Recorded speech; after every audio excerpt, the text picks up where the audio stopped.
শুনতে থাকুন জেফ্রি ডিভারের কাহিনী অবলম্বনে আজকের গল্প অ্যাক্সিডেন্টের পর থেকে।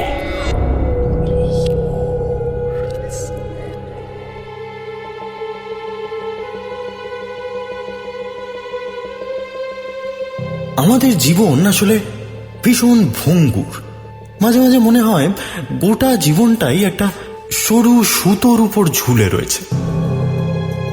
একটা মুহূর্ত, একটা দুর্বল পদক্ষেপ কিংবা একটা অ্যাক্সিডেন্ট মুহূর্তে সব গতিপথ পাল্টে দিতে পারে। আমাদের পরিচিত জীবনকে টেনে নিয়ে যেতে পারে সম্পূর্ণ অচেনা অধ্যায়। এতটাই অচেনা যে মনে হয় আমাদের জীবনের গল্পগুলো যিনি লিখছেন তিনি ভয়ানক রকম ঝটকা দেওয়া গল্প লিখতে ভালোবাসেন। তাই আপনাদের আগে থেকে সতর্ক করে রাখলাম, গল্প আপনাকে যেদিকে নিয়ে যাবে খবরদার চোখ বন্ধ করে সেদিকে এগোবেন না। যা দেখবেন সেটাকেই সত্যি বলে ধরে নেবেন না, যা শুনবেন তাতেই বিশ্বাস করবেন না। হয়তো এই গোটা গল্পটাই আপনাকে বোকা বানানোর একটা চক্রান্ত। শুনতে থাকুন আজকের গল্প অ্যাক্সিডেন্টের পর থেকে।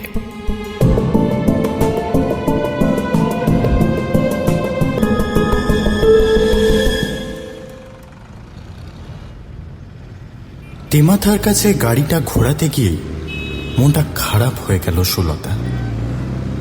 সুধাংশুর কথা মনে পড়ে গেল হঠাৎ করে, সেই সঙ্গে সেদিনের অ্যাক্সিডেন্টের কথা।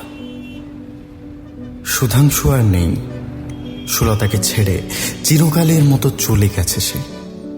অথচ সুলতা এখনো চারিদিকে তার চিহ্ন দেখতে পায়।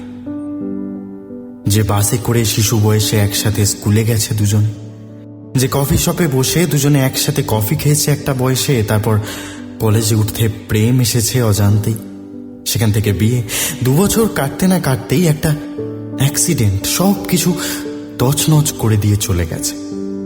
সুলতার সাজানো গোছানো জীবনটা বয়ে গেছে অজ্ঞাতের দিকে। আজ আর কিছুই ভাবতে পারে না সুলতা, শুধু সেদিনের অ্যাক্সিডেন্টের কথা মনে পড়ে যায় বারবার। রাস্তার একধার দিয়ে হেঁটে যাচ্ছিল দুজনে। রবিবার বিকেলের দিকটায় হাঁটতে বেরোনোটাই রীতি ছিল ওদের। সুলতার হাতটা ধরেছিল সুধাংশু। এক মনে কিছু বলে যাচ্ছিল সে। মাঝে মাঝে হেসে তাকাচ্ছিল সুলতার দিকে। ঠিক এই সময় একটা ম্যাটাডোর সজোরে এসে ধাক্কা মারে দুজনকে। সুলতা রাস্তা থেকে দূরে হাঁটছিল বলে নিজের বেশি কিছু ক্ষতি হয়নি, কিন্তু সুধাংশুকে আর ফিরে পায়নি সে। হসপিটালের বেডে জ্ঞান ফিরে খবরটা শুনে আর নিজেকে ধরে রাখতে পারেনি সুলতা। এখন রাস্তার দিক থেকে দৃষ্টি ফিরিয়ে নিল সে। সুধাংশুর নামটা আরেকবার দীর্ঘশ্বাসের ফাঁক কোলে বেরিয়ে এলো তার মুখ থেকে। চোখের কোল থেকে নেমে আসা জলটা মুছে ফেলল সে। তারপর আবার স্টিয়ারিং এর দিকে মন দিল। সুধাংশু চলে যাওয়ার পর থেকে মাস 3 শোকে ডুবে ছিল সুলতা। নাওয়া খাওয়া ছেড়ে দিন দিন সেও মৃত্যুর দিকে ঢলে পড়ছিল একটু একটু করে। সারা বাড়িময় সুধাংশুর স্মৃতি ছড়িয়ে আছে, তাদেরকে কি করে অস্বীকার করবে সে? কি করে চোখ সরিয়ে নেবে সেদিক থেকে? তবে কয়েক সপ্তাহ হলো নিজেকে একটু সামলাতে পেরেছে সুলতা।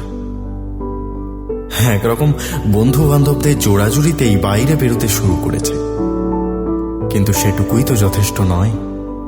এইটুকু বয়স তার, এখনো 30 পেরোয়নি। জীবনের সব সুখ স্বাচ্ছন্দ্য কি এর মধ্যেই জলাঞ্জলি দিয়ে দেবে সে? বাকি জীবনটা একাই কাটিয়ে দেবার সিদ্ধান্ত নেবে?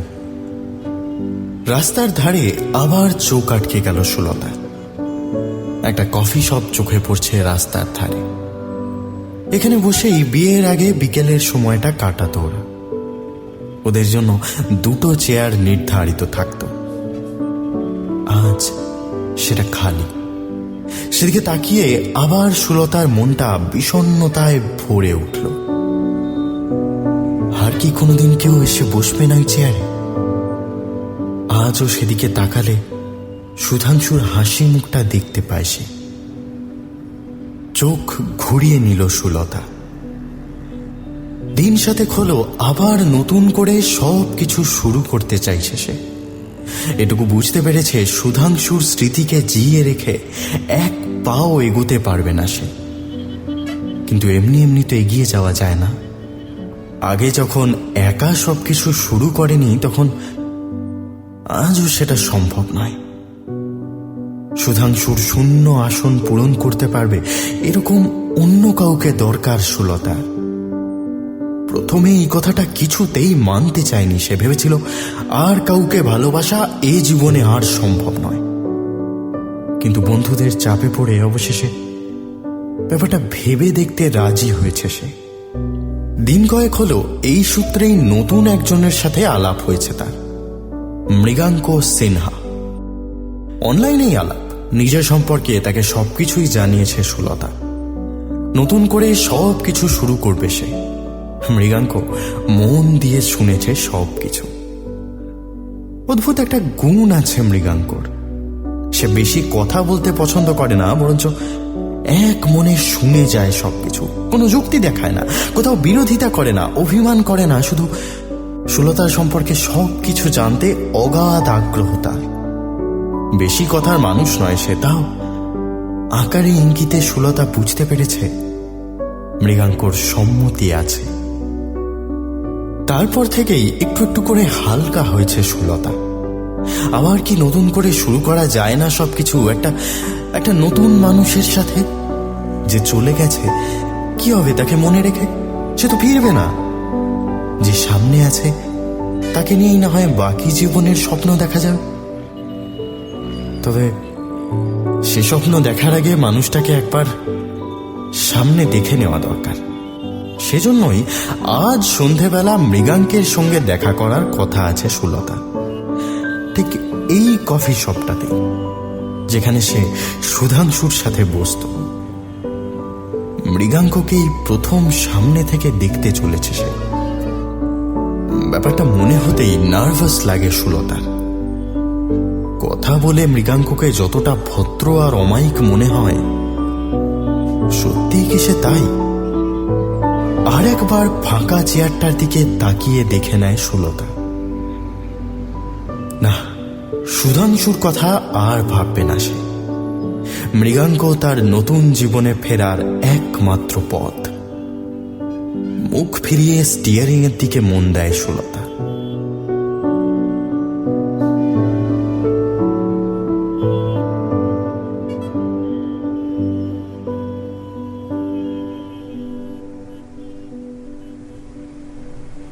শহরের অপর প্রান্তে একটা সাজানো গোছানো দোতলা বাড়ির সামনে এসে দাঁড়ায় কুমুদ। কাঁধে ঝোলানো ব্যাগটা খানিকটা সরে এসেছিল, সেটা ভালো করে কাঁধে তুলে নেয়। তারপর চোখ তুলে তাকায় বাড়িটার দিকে। দোতলা ছিমছাম বাড়ি। দুপুরবেলা সব বাড়িকেই বড্ড বেশি নিস্তরঙ্গ আর শান্ত দেখায়। এমনকি রাস্তাটা অবধি খাঁ খাঁ শুনশান পড়ে আছে। কদাচিৎ একটা দুটো মানুষ হেঁটে চলে যাচ্ছে তার উপর দিয়ে।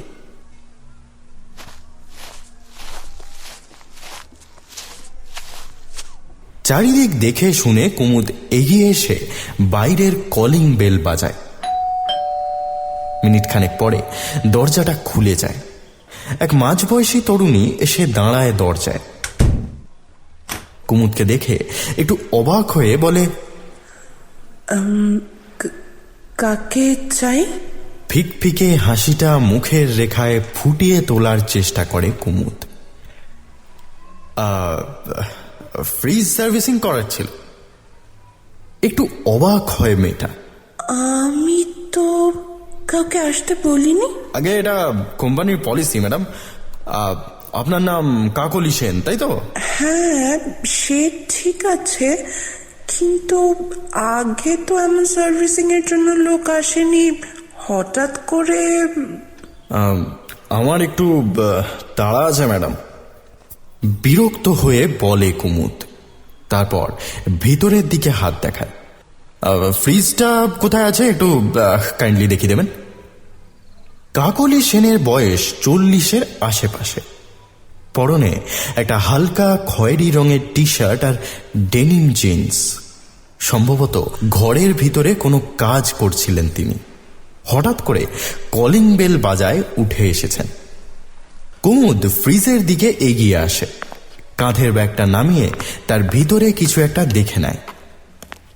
ফ্রিজের ঠিক পাশ দিয়েই রান্নাঘর, তার ভিতরটা ফাঁকা। সম্ভবত ঘরে এখন কেউ নেই। কাকলি সেন একটু পিছনে গিয়ে বসে পড়েন। ফ্রিজ সারানোর ব্যাপারটা এখনো খুব একটা স্বাভাবিক লাগছে না তার। তবে লোকটাকে দেখে তো খুব একটা খারাপ বলে মনে হয় না। বেশ লম্বা চওড়া, গায়ের রংটা একটু চাপা, মাথার কাছে চুলের স্তর পাতলা হয়ে এসছে। লোকটা এখন ফ্রিজের দরজা খুলে মন দিয়ে কি যেন দেখছে। কাকলি একটু নিশ্চিন্ত হয়ে নিজের কাজে মন দিল। মিনিট 10 কেটে যাওয়ার পরে উঠে পড়ল কুমুদ। তারপর কাকলির দিকে তাকিয়ে বলল, ফ্রিজের মডেল নাম্বারটা বলতে পারবেন? হ্যাঁ, ছিল তো। আচ্ছা দাঁড়ান, দেখছি। বিছানা থেকে উঠে ড্রয়ারের কাছে গিয়ে কিছু একটা খুঁজতে শুরু করে কাকলি। ফ্রিজটা বেশি দিনের নয়, কিন্তু এর মধ্যেই কাগজপত্র কোথায় যেন হারিয়ে গেছে। ড্রয়ারের একদম শেষ প্রান্তটা খুঁজে বের করে আনে কাকলি। তারপর এগিয়ে এসে সেটা কুমুদের হাতে দিয়ে বলে, এটাই আছে শুধু, হবে তো এতে? হ্যাঁ আলবাত। খুশি হয়ে পকেট থেকে একটা পেন বের করে কুমুদ। তারপর কি যেন লিখতে থাকে তার উপরে। কাকলি আর নজর দেয় না সেদিকে। সে আবার ফিরে এসে বিছানার উপরে বসে পড়ে। হাতের মোবাইলটা নিয়ে কিছু একটা টেপাটিপি করতে শুরু করে। কাগজটা নামিয়ে রেখে একটু তৎপর হয়ে ওঠে কুমুদ। ব্যাগ ছেড়ে এবার পকেটে হাত ঢোকায়। বের করে আনে একটা 2 ফুট লম্বা নাইলনের দড়ি। নিঃশব্দে বেড়ালের মতো পিছন থেকে এগিয়ে আসে কাকলির দিকে। সে এখনো মজে রয়েছে মোবাইলের স্ক্রিনে, অন্য কোনো দিকে খেয়াল নেই তার। বিদ্যুৎ গতিতে দড়িটা কাকলির গলায় জড়িয়ে দেয় কুমুদ। তারপর দড়ির পিছন দিকটা পেঁচিয়ে ধরে নিজের হাতে। এ কাজ তার এই প্রথম নয়। এখন আর একটুও হাত কাঁপে না কুমুদের। গায়ের সমস্ত শক্তি দিয়ে টান দিতে থাকে দড়িতে। কাকলির মুখ দিয়ে চাপা শব্দ বেরিয়েই মিলিয়ে যায়। গলার ভিতরের শ্বাস আটকে গেছে তার। সে 2-1 বার ছটফট করার চেষ্টা করে, কিন্তু তাতে কোনো লাভ হয় না। কয়েক মিনিটের মধ্যে তার হাত পা আলগা হয়ে খসে পড়ে বিছানার উপরে। আরো কয়েক মিনিট সেইভাবে রেখে মৃত্যু নিশ্চিত করে দড়িটা সরিয়ে নেয় কুমুদ। তারপর এক ধাক্কায় কাকলির শরীরটা ফেলে দেয় বিছানার উপরে। দড়িটা গুটিয়ে পকেটের ভিতরে ঢুকিয়ে নেয়। ঘরের চারপাশটা একবার ঘুরে দেখে আসে। না, যা ভেবেছিল ঠিক তাই। ঘরে আপাতত কেউ নেই। ব্যাগের ভিতর থেকে একটা রুমাল বের করে ফ্রিজ, দরজা, বিছানা সমস্ত জায়গা থেকে আঙুলের ছাপ মুছে ফেলে কুমুদ। তারপর বের করা জিনিসপত্র সব গুছিয়ে একটু একটু করে এগিয়ে আসে কাকলির পড়ে থাকা মৃতদেহটার দিকে। মনের ভিতরে একটা পৈশাচিক খিদে জেগে উঠেছে তার। বিছানার উপরে ঝুঁকে পড়ে অনেকক্ষণ ধরে শরীরটাকে দেখতে থাকে কুমুদ। শান্ত উদাস চোখ দুটো কয়েক সেকেন্ডের জন্য ঝলসে ওঠে। ধীরে ধীরে ডান হাতটা উঠে আসে তার। কাকলির ডেনিম জিন্সের চেনটা একটু একটু করে নামিয়ে দেয়। তারপর উঠে দাঁড়িয়ে আবার লক্ষ্য করতে থাকে। মনটা খুশিতে নেচে ওঠে। আজকের শিকার ধরা পড়েছে। এবার খালি তার সৎ ব্যবহার বাকি।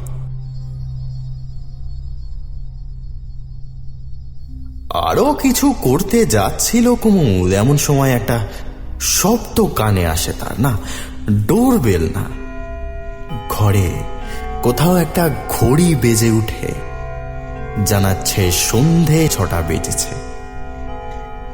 কি যেন একটা করার ছিল তার, মন দিয়ে ভাবে কুমুদ। হ্যাঁ হ্যাঁ, একটা ডেটে যাওয়ার কথা ছিল এক মহিলার সঙ্গে। তবে সেখানে নিজের আসল নামটা বলেনি কুমুদ। আসল নামটা সে কখনোই বলে না। নিজের নামটা কিছুক্ষণ মনে করার চেষ্টা করে সে, মৃগাঙ্ক সিনহা। একটু হেসে ওঠে কুমুদ সশব্দে। নতুন শিকারের আশায় তার মনটা ছটফট করে ওঠে। মৃতদেহটাকে আর ঘাঁটে না কুমুদ। দড়িটা পকেটে রেখে কাঁধের ব্যাগটা ঝুলিয়ে ধীরে সুস্থে বের হয়ে আসে।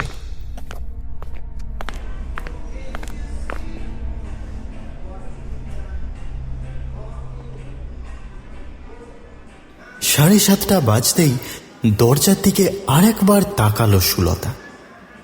মনটা থেকে থেকে অস্থির হয়ে উঠছে তার।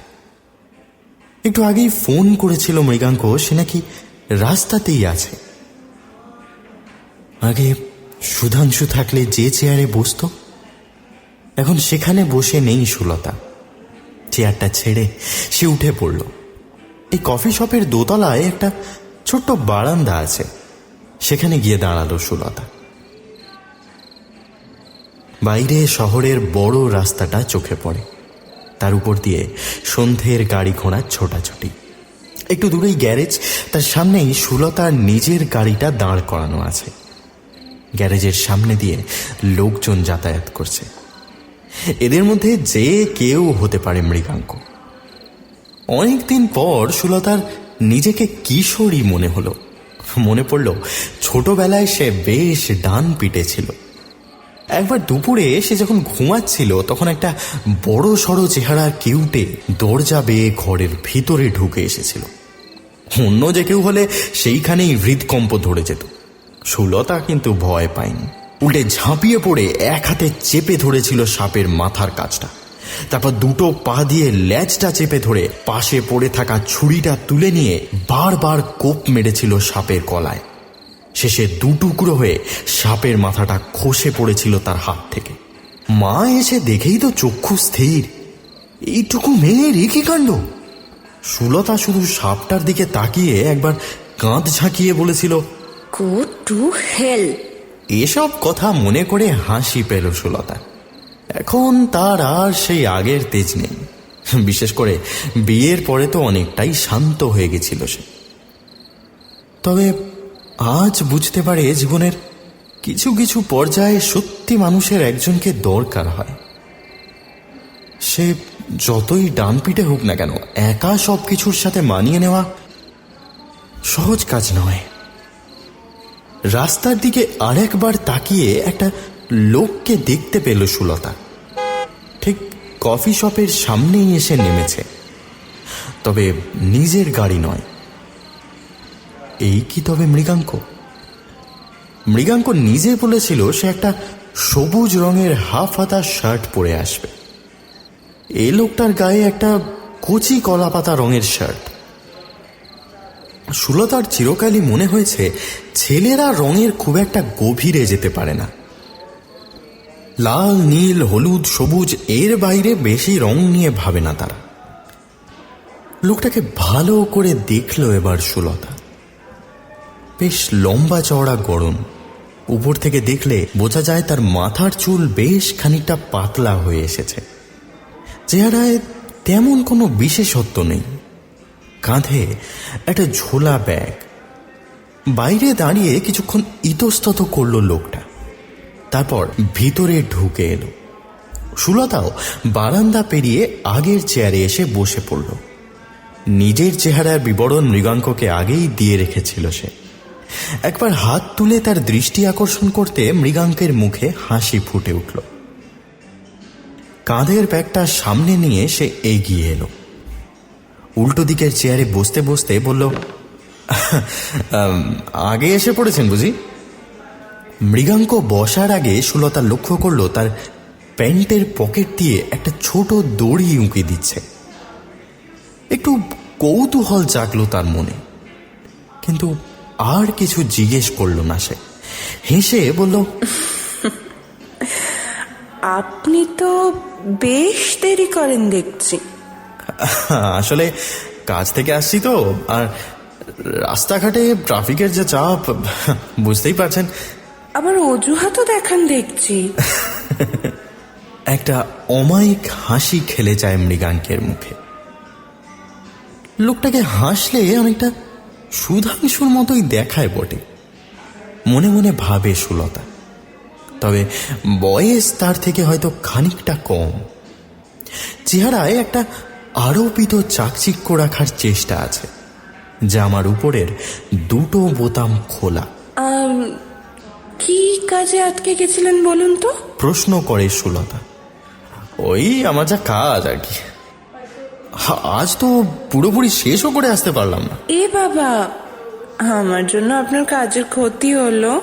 না না, তাকে সময় দেয়া ছিল, তাছাড়া এটাও তো কাজই। তাই বুঝি? একটা বাঁকা হাসি হেসে চারদিকে তাকালো সুলতা।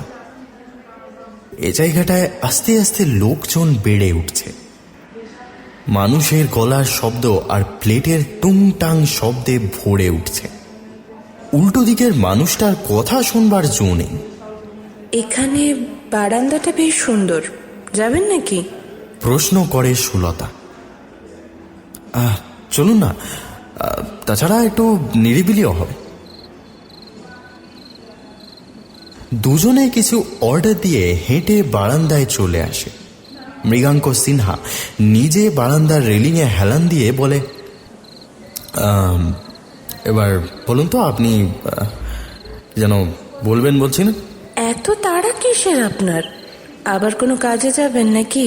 না, তাহা নয়, তবে মনের ভিতরে একটা কৌতূহল হচ্ছে। কয়েকটা মুহূর্ত চুপচাপ কেটে যায়। রাস্তার দিকে নিষ্পলকে তাকিয়ে থাকে দুজনে। বারান্দাটা মোটামুটি ফাঁকা, সবার আসার অনুমতিও নেই এখানে। সুলতা পুরনো কাস্টমার বলে কেউ খুব একটা আপত্তি করে না। তবে আজ অন্য একজনের সাথে সুলতাকে এখানে দাঁড়িয়ে থাকতে দেখে একটু অবাক হয়েছেন ম্যানেজার, যদিও মুখে কিছু বলেন।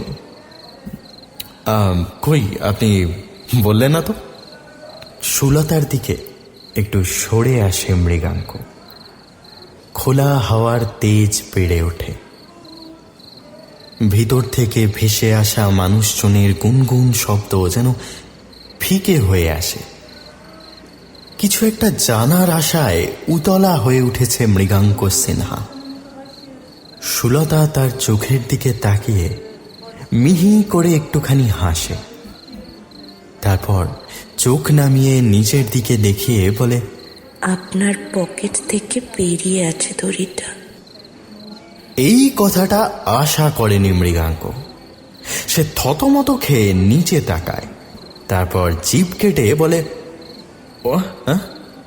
ও একদম ভুলে গেছি। আসলে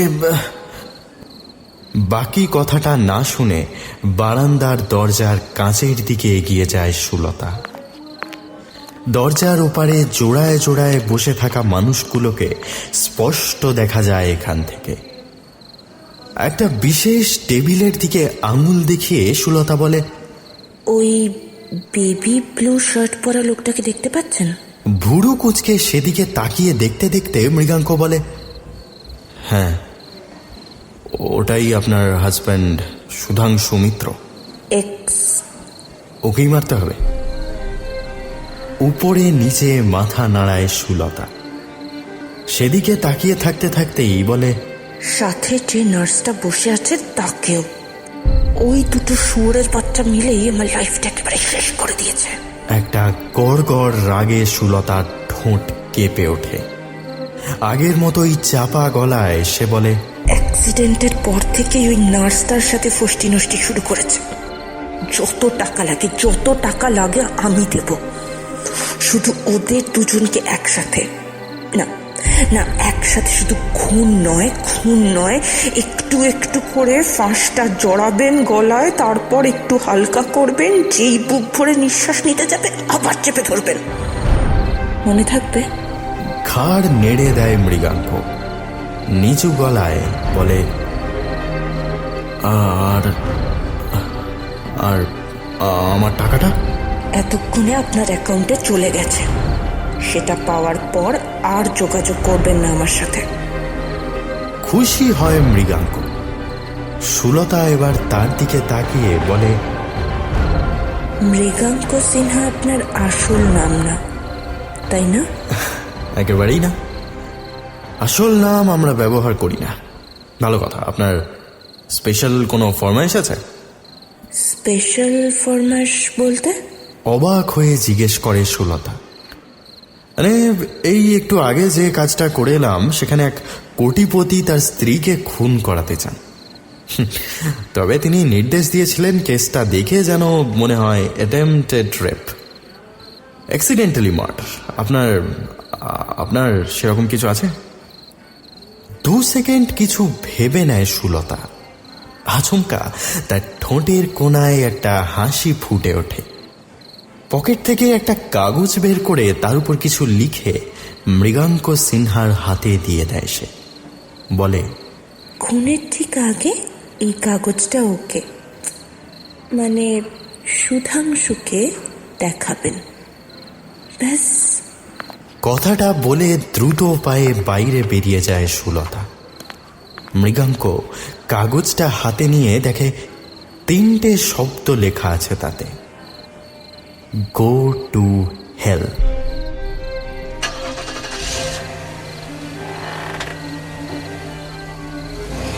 গাড়িতে স্টার্ট দিয়ে বেশ কিছু দূর এগিয়ে যায় সুলতা। মনটা আবার খারাপ হয়ে যায় তার। সুধাংশুকে ছাড়া সবকিছুই ফাঁকা ফাঁকা লাগে। অ্যাক্সিডেন্টের পর থেকেই একটু একটু করে পাল্টে যাচ্ছিল মানুষটা। পরে সুলতা জানতে পারে হসপিটালেরই একটা নার্সের পাল্লায় পড়েছে সুধাংশু। তারপরই রাস্তার ধারের খয়েরি আলোগুলো সনসন করে সরে যাচ্ছে। কয়েকটা কাঁচের উপরে প্রতিফলিত হয়ে সুলতার চোখ ধাঁধিয়ে দিয়ে যাচ্ছে বারবার। তার মনটা অপার বিষণ্ণতায় ভরে ওঠে।